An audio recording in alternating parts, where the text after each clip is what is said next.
para esse que é, sem dúvida alguma, um dos grandes concursos públicos que o nosso país apresenta nos próximos meses. Eu estou gravando essas aulas aqui para você em 2014. A tendência é que ainda este ano nós tenhamos um novo concurso para técnico do INSS. Ou no começo, quem sabe, de 2015. De qualquer sorte, é hora de começar a se preparar. E nós estaremos juntos aqui neste curso que tem um perfil teórico. Faremos aqui uma revisão teórica do nosso conteúdo programático. E eu posso dizer para você que na nossa disciplina, o conteúdo programático ele é bastante reduzido. É um conteúdo bastante enxuto. Na verdade, ele está dividido em duas partes. Os direitos fundamentais da Constituição Federal e também a parte referente à administração pública. Para isso, nós teremos 4 aulas, cada uma delas, como você sabe, com 2 horas de duração aproximadamente. E me parece que é tempo, sim, suficiente para que façamos aqui uma boa revisão, ok? Bom, você que está começando agora na nossa disciplina, eu recomendo que você assista às nossas aulas com o seu caderno aí na mão, com a sua caneta e também com a Constituição Federal aberta. Ainda que nós aqui mostremos o texto da Constituição, acho que você não perde nada se você tiver aí com a Constituição aberta. Vai facilitar a sua vida sem dúvida alguma. Então faz o seguinte, nesse momento você está conectado à internet. Abre uma outra aba e vai lá no site do planalto.gov.br. Lá no site planalto.gov.br tem uma parte que é legislação. Dentro de legislação, você tem o texto da Constituição Federal. Então, assista a aula, mas deixa aí essa aba aberta, porque pode ser que você precise em algum momento consultar o texto da Constituição, tá certo? Muito bem, quero também colocar à sua disposição os nossos canais de contato.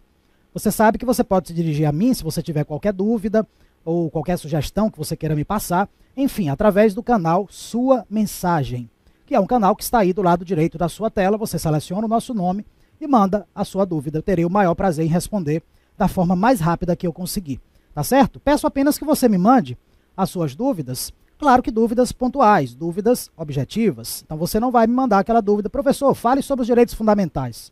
Aí não, aí eu não vou saber exatamente qual é a sua dúvida. Então manda uma dúvida pontual, aquela dúvida, aquele tema que você não entendeu muito bem, ou aquela questão de prova que você não conseguiu responder. Enfim, manda pra gente que a gente te ajuda sem qualquer problema. Olha, para técnico do INSS, eu acho que não há necessidade de você estudar por livro. É uma pergunta que eu sempre recebo. Professor, me indica aí um livro de direito constitucional bom para estudar. Eu acho, sinceramente, que se você assistir às aulas, se você tirar suas dúvidas, se você responder às questões propostas, você estará se preparando adequadamente. Talvez você tenha uma ou outra dúvida naquele tema que tenha despertado um pouco mais sua curiosidade ou tenha dado um pouco mais de trabalho para você entender. Neste caso, você consulta o livro como uma fonte de pesquisa. Mas você não vai estudar todo o conteúdo pelos livros, porque não é necessário na prova de técnico do INSS, ok? Aliás, sobre isso, eu vou colocar à sua disposição, talvez no momento que você assista essa aula, já esteja aí no site à sua disposição, um material de apoio teórico, que é uma apostila, na verdade, que eu preparei, envolvendo os temas que nós vamos trabalhar aqui no nosso curso. Então, é mais uma fonte de estudo também. É uma apostila bastante direta, bastante objetiva, bastante pragmática. Você perde com ela muito menos tempo do que perderia com um livro. E nessa apostila, você vai perceber, meus amigos, que existem 2 capítulos. Primeiro capítulo, direitos fundamentais. Segundo capítulo, administração pública. Olha, no final do primeiro capítulo, você tem questões de prova sobre direitos fundamentais. E no final do segundo capítulo, você tem também questões de prova sobre a administração pública com o gabarito, para que você possa conferir. Tá certo? Então, é uma boa estratégia. De vez em quando eu vou falar com você aqui, olha aí, responda as questões do material de apoio e assim a gente vai desenvolvendo o nosso trabalho. Por fim, antes de começar o nosso conteúdo, efetivamente, eu quero que você vá na nossa página no Facebook. Vai lá na página Professor Orman Ribeiro. Curte a nossa página e você vai acompanhar as nossas atualizações, quase sempre relacionadas com o concurso. Então é mais uma fonte de pesquisa para você, porque eu sempre coloco vídeos, links, questões de provas comentadas, às vezes faço sorteios e assim por diante. É mais uma forma de você se preparar adequadamente. Combinado? Muito bem, vamos ao nosso trabalho. Primeiro item que nós temos que revisar aqui, direitos fundamentais. Olha, tudo começa no artigo 5º da Constituição Federal. O artigo 5º ele traz aquela lista de direitos individuais e coletivos. É uma lista grande, uma lista extensa, tem 78 incisos e 4 parágrafos. O artigo 5º, portanto, ele vai consumir praticamente metade do nosso tempo de estudo aqui. Pelo menos as 2 primeiras aulas nós vamos gastar com o artigo 5º. Na terceira aula, aí nós vamos nos dedicar à segunda parte dos direitos fundamentais e na última aula, que é a 4ª, nós vamos estudar a administração pública. Essa será a divisão. Pois então, agora vamos, sem maior demora, começar a estudar o artigo 5º da Constituição Federal. E eu quero te apresentar o texto dele. Olha aqui comigo o texto. Diz o artigo 5º da Constituição Federal: todos são iguais perante a lei, sem distinção de qualquer natureza, garantindo-se aos brasileiros e aos estrangeiros residentes no país a inviolabilidade do direito à vida, à liberdade, à igualdade, à segurança e à propriedade, nos termos seguintes. Olha só, nós temos aqui, como você percebe, uma lista com 5 direitos: vida, liberdade, igualdade, segurança e propriedade. São 5 direitos fundamentais básicos. Evidentemente, não são os únicos direitos fundamentais. Essa lista é meramente exemplificativa. Ela traz apenas exemplos de direitos fundamentais, sem impedir que outros sejam acrescentados. Em outros momentos da Constituição existem outros direitos fundamentais, ou mesmo em tratados internacionais que o Brasil pode fazer com outros países do mundo. Ok? Isso é muito comum. Muito bem, o que é que a prova de concurso pode cobrar sobre isso? Qualquer coisa que esteja no artigo 5º. Na verdade, meus amigos, ao longo dos incisos do artigo 5º, eu já disse para você que ele tem 78 incisos e 4 parágrafos, ao longo deles, nós vamos ter um desdobramento dos 5 direitos que apareceram aqui no início. Nós vamos ter vários incisos relacionados com vida, relacionados com liberdade, com igualdade, com segurança e com propriedade. É isso, então, que nós vamos fazer, detalhar esses 5 direitos fundamentais do início do artigo 5º. Ok? Muito bem, a começar pelo inciso 1º, que trata do direito de igualdade. Olha aqui comigo. Inciso 1º, homens e mulheres são iguais em direitos e obrigações, nos termos desta Constituição. Olha só, igualdade entre homens e mulheres. É preciso ter cuidado com uma coisa. Muita gente acha que esse direito de igualdade proíbe qualquer tipo de discriminação entre pessoas. Isso não é verdade. O direito de igualdade, ele não proíbe qualquer discriminação. O que ele proíbe são as discriminações indevidas. Ah, professor, mas existem discriminações que não são indevidas? Existem. O problema é que nós já encaramos essa palavra discriminar de maneira pejorativa, como se discriminar fosse sempre algo que prejudicasse as pessoas. E isso não é verdade. Às vezes, as pessoas não só podem, como devem ser discriminadas para preservar seus próprios interesses. Discriminar, meus amigos, minhas amigas, é apenas separar, distinguir, diferenciar, e isso às vezes é possível. O que nós não podemos fazer é discriminar as pessoas que se encontrarem na mesma situação. Aí não pode.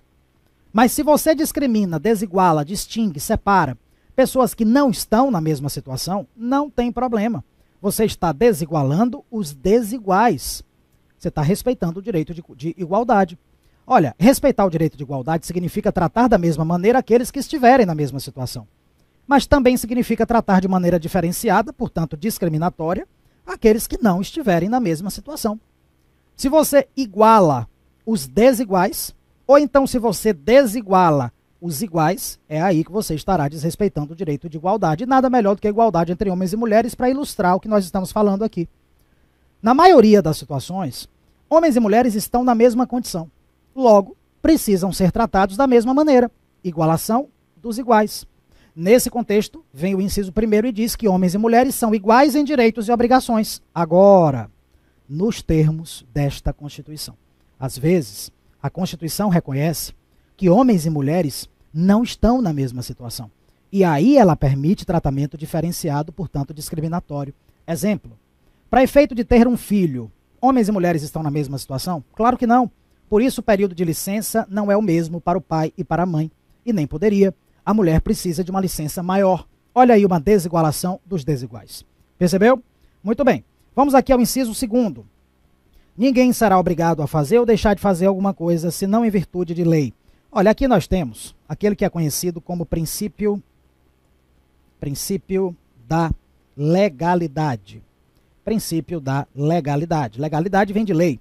É a ideia de que só a lei pode lhe proibir de fazer alguma coisa ou lhe impedir, ou melhor, ou lhe obrigar a fazer alguma coisa. Se a lei não disser nada, é porque é você que escolhe se vai fazer ou se não vai fazer. Ok? Se a lei surgir, ela virá para retirar sua liberdade de escolha, porque ela virá para impedir que você faça ou então para lhe obrigar a fazer. O silêncio da lei, a ausência da lei, lhe dá liberdade de atuação, liberdade de escolha. Quando vem a lei, ela retira a sua liberdade de escolha. Ninguém será obrigado a fazer ou deixar de fazer alguma coisa, senão em virtude de lei. Ok? É o princípio da legalidade. Seguindo aqui, nós temos o inciso 3º, que proíbe, olha só, ninguém será submetido à tortura, nem a tratamento desumano ou degradante. Olha, meus amigos, não podemos esquecer que na época da ditadura militar, o Brasil viveu uma triste realidade política de repressão. E aconteceu muita tortura naquele período, muita tortura naquele período. Só que isso acabou, isso durou de 64 a 85, durante 21 anos. O Brasil viveu um período de ditadura militar com muita repressão, com muita perseguição, com muita violência e com muita tortura. Quando a ditadura chegou ao fim, em 85, pouco tempo depois, essa Constituição que estamos estudando, ela foi escrita. Ela foi escrita durante os anos de 87 e 88. Então, o legislador, quando ele estava escrevendo a Constituição, ele se preocupou em, de alguma maneira, responder àquele período anterior da ditadura. Então ele foi se lembrando de tudo o que aconteceu naquela época e foi colocando aqui no artigo 5º um direito para o cidadão para protegê-lo contra os desmandos praticados pelo Estado nos anos anteriores. Então, se na época da ditadura as torturas eram frequentes, o legislador constituinte se preocupou em proibir a tortura. Seja qual for a modalidade de tortura, está proibida. Não é só a tortura física, não. Qualquer modalidade de tortura. Como também qualquer espécie de tratamento desumano ou degradante. O que é isso? Tratamento desumano ou degradante é aquele tratamento que expõe a pessoa a uma situação de dor, de humilhação, de constrangimento, de crueldade, de sofrimento. Isso é tratamento desumano ou degradante. No final das contas, vai acabar sendo tortura. Está proibido também de maneira contundente aqui pelo inciso 3º. Fruto da época da ditadura, ok? Muito bem, voltando aqui, olha o inciso 4º agora. É livre a manifestação do pensamento, sendo vedado o anonimato. Mais um daqueles incisos inspirados na época da ditadura. Na época da ditadura você não podia manifestar livremente seu pensamento. Se o seu pensamento fosse uma crítica ao regime militar, o couro comia para o seu lado. Você ia ser preso, você ia ser perseguido, você ia ser torturado e às vezes morto. Pensando nisso, o legislador hoje assegura a liberdade de manifestação de pensamento, ainda que seja uma crítica ao Estado. Isso é característica da democracia. Nós vivemos numa democracia. Democracia, a palavra democracia, etimologicamente significa governo do povo. Costuma-se dizer que a democracia é o governo do povo, para o povo e pelo povo. Então, é aquele regime político onde a voz do povo é respeitada, é observada. Acontece, meus amigos, que o povo é composto por pessoas diferentes entre si. Claro, todos nós somos diferentes em todos os aspectos, inclusive no aspecto político. Então, na democracia, nós temos o governo do povo, portanto, o governo dos diferentes. Então, as diferenças têm que ser respeitadas, inclusive diferenças políticas. Por isso, é livre a manifestação do seu pensamento, seja qual for o seu pensamento, ok? Agora, vedado o anonimato. Você não pode se manifestar de maneira anônima, porque aí seria muito fácil se esconder atrás do anonimato para prejudicar terceiras pessoas. Então, tem que assumir as consequências pelo seu pensamento manifestado. Por isso, vedado o anonimato, ok? Não podemos esquecer que não existem direitos absolutos na Constituição. O seu direito, ele tem que ser exercido por você de maneira que você respeite o direito do outro. Afinal, vivemos em sociedade, o que significa dividir espaços, e isso pressupõe respeitar o espaço do outro. Então, você é livre para manifestar o seu pensamento, agora, de maneira que não me agrida, de maneira que não desrespeite o meu direito, porque aí eu vou poder tomar providências contra você. É por isso que é vedado o anonimato, ok? Voltando aqui, nós temos o inciso 5º. Olha só. É assegurado o direito de resposta proporcional ao agravo, além da indenização por dano material, moral ou à imagem. Olha, direito de resposta é uma decorrência da liberdade de manifestação de pensamento. Se você é livre para manifestar o seu pensamento, e você faz isso, eu me sinto agredido pelo seu pensamento manifestado, eu terei o direito de responder à sua manifestação. É o meu direito de resposta. Agora, esse meu direito de resposta tem que ser usado por mim de maneira proporcional ao agravo, ou seja, à sua agressão. Digamos que você tenha manifestado o seu pensamento em relação a mim, colocando uma nota no jornal, uma nota ofensiva a mim. Então, eu terei o direito de responder também numa nota no jornal, para que tenha o mesmo alcance, a mesma intensidade, ok? Isso significa proporcional ao agravo. Não adianta você colocar uma nota no jornal, um dia de domingo, e eu responder numa notinha de rodapé na última página na segunda-feira. Aí não vai ter o mesmo alcance, ok? Então, proporcional ao agravo. Agora, além de estar assegurado o direito de resposta, está também assegurado o direito de indenização por dano moral, material ou imagem, depende da situação concreta. Você colocou a nota no jornal me agredindo, eu vou usar o direito de resposta, só que isso não elimina o prejuízo que eu sofri à minha reputação. Por isso, eu poderei entrar com uma ação indenizatória contra você, por violação do meu dano moral, ou melhor, pelo dano moral que eu sofri, pelo dano material, pelo dano à imagem, depende da situação concreta. Isso também está aqui no finalzinho do inciso 5º. Olha só, é assegurado o direito de resposta proporcional ao agravo, além da indenização por dano material, moral ou à imagem, ok? Bom, temos agora aqui o inciso 6º, olha só. É inviolável a liberdade de consciência e de crença, sendo assegurado o livre exercício dos cultos religiosos e garantida na forma da lei a proteção aos locais de culto e às suas liturgias. Olha, aqui nós temos, na verdade, 3 liberdades. Temos uma liberdade de consciência, temos uma liberdade de crença e temos uma liberdade de culto. Veja bem, liberdade de consciência. Consciência são as convicções pessoais de cada um. O que está no âmbito da sua consciência, suas convicções pessoais, suas escolhas pessoais, é inviolável. Ninguém tem nada a ver com sua consciência, tem que ser respeitado, ok? Já a crença é o aspecto religioso da consciência. A liberdade de crença é a liberdade de crença religiosa, ok? Veja bem, você não é obrigado a ter uma crença religiosa. Você tem a crença religiosa que você quiser e se você quiser. A liberdade de crença religiosa ela é tão ampla que ela envolve também a liberdade de não crença religiosa, ok? Então não é obrigado a ter uma crença religiosa, mesmo porque você sabe que o Estado brasileiro é um Estado laico. Essa expressão Estado laico significa que o Estado brasileiro não toma partido de religião, não se envolve com questões religiosas. Isso é Estado laico, ok? Agora, caso você opte por ter uma crença religiosa, seja ela qual for, a nossa Constituição vai também te assegurar a liberdade de culto, que é a liberdade de professar a sua crença religiosa, a liberdade de difundir, a liberdade de espalhar, de divulgar, enfim, através das liturgias, dos rituais de celebração que cada religião estabelece. Então, por exemplo, a missa é uma liturgia da religião católica, é uma forma de celebração da fé católica, assim como os evangélicos têm suas próprias formas de celebração, assim como os espíritas têm suas próprias formas de celebração e assim por diante, ok? É a liberdade de culto, que está garantida para aquele que tiver uma crença religiosa, tá certo? Beleza, voltando aqui, nós temos agora o inciso 7º, ainda sobre esse mesmo assunto. Olha o que ele diz. É assegurada nos termos da lei a prestação de assistência religiosa nas entidades civis e militares de internação coletiva. Olha só, entidades civis e militares de internação coletiva. São aquelas entidades que podem ser públicas ou privadas, podem ser civis ou militares, onde as pessoas permaneçam em regime de internação, às vezes voluntária, às vezes não. Por exemplo, penitenciária, quartéis do Exército, colégios internos e assim por diante. São entidades de internação coletiva, às vezes uma internação voluntária, como é o caso de um quartel do Exército. Você pode sair, abandonar, sair daquilo ali e fazer outra coisa em sua vida. Já na penitenciária você não pode sair. Então não é uma internação voluntária, você está preso. Enfim, seja lá qual for a entidade de internação coletiva, seja uma entidade civil, seja uma entidade militar, pública ou privada, está assegurada assistência religiosa para quem quiser, ok? Claro que para quem quiser, porque a pessoa pode muito bem não ter crença religiosa. Então fica a critério de cada um. Se você tiver crença religiosa, está assegurado assistência religiosa, ok? Muito bem, ainda sobre esse mesmo assunto, olha aqui o inciso 8º.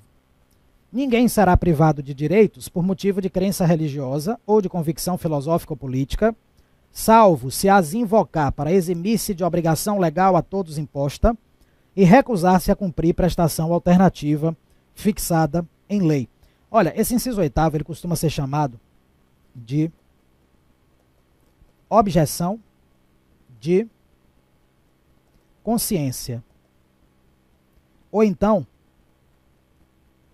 escusa de consciência, ou ainda imperativo de consciência. O que é que significa isso? Veja bem, A Constituição lhe dá o direito de ter a crença religiosa que você quiser, a convicção filosófica que você quiser, a convicção política que você quiser. Fica a seu critério, você que escolhe a sua convicção filosófica, religiosa ou política. De outro lado, a Constituição e as leis nos impõem uma série de obrigações. São obrigações legais impostas pela lei a todos, ok? Exemplo, nós temos a obrigação de votar na eleição. É uma obrigação legal a todos imposta. Quer dizer, todos, leia-se aí, aqueles que cumprirem os requisitos, né? Tem que ser maior de 18, porque senão o voto não é obrigatório.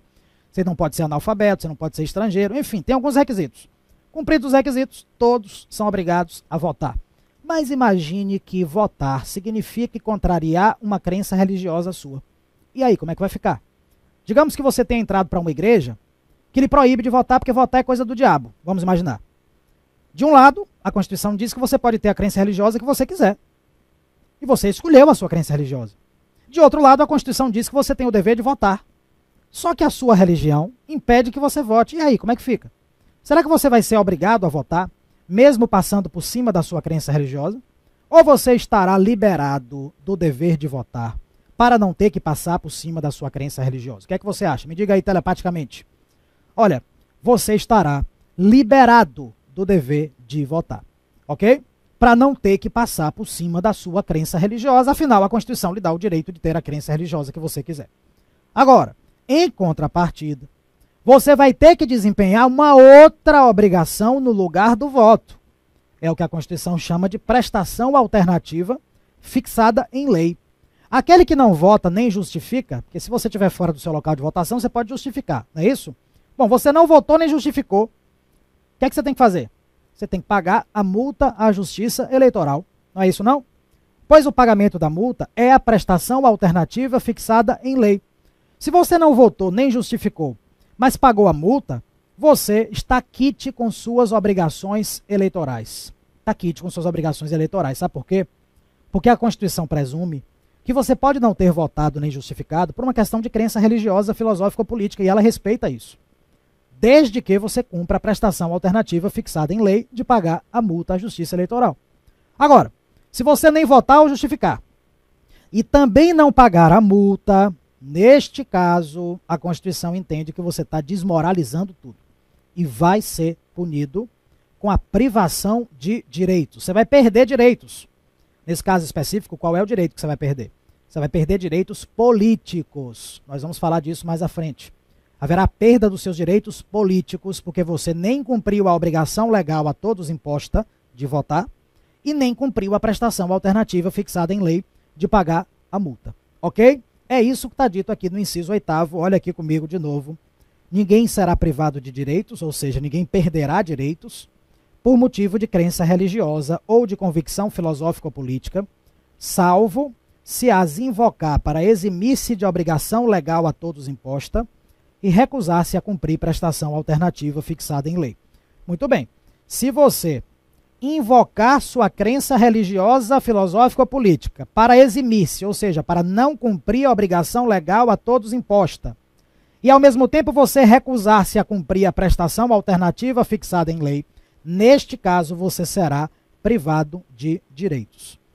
Do contrário, caso você cumpra a prestação alternativa fixada em lei, você não será privado de direitos. Compreendeu? Muito bem, isso é chamado de escusa de consciência, ou imperativo de consciência, ou objeção de consciência. Tá certo? Muito bem, seguindo adiante, olha aqui o inciso 9º. É livre a expressão da atividade intelectual, artística, científica e de comunicação, independentemente de censura ou licença. Olha aqui, duas coisas que estão proibidas em tempos de democracia, censura ou licença.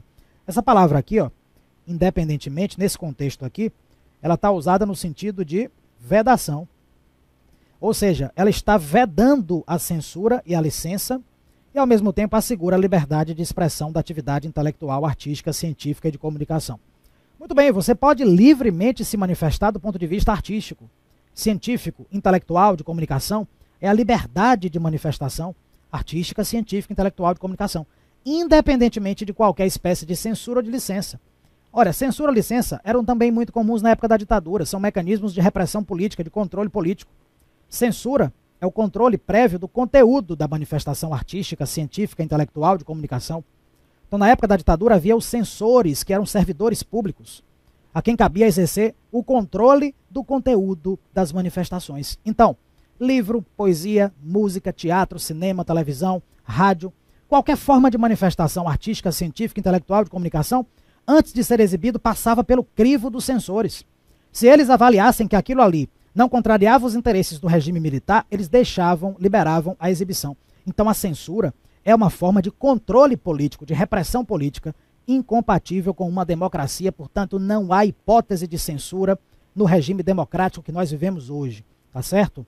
Já a licença é um pouco diferente de censura, mas é também um instrumento de repressão. A licença significa a necessidade de você pedir autorização do poder público para exibir.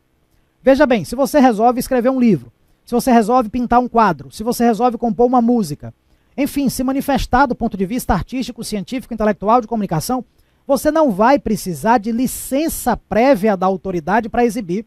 A autorização prévia da autoridade para exibir, isso seria licença. Isso está proibido aqui também pelo inciso 9º.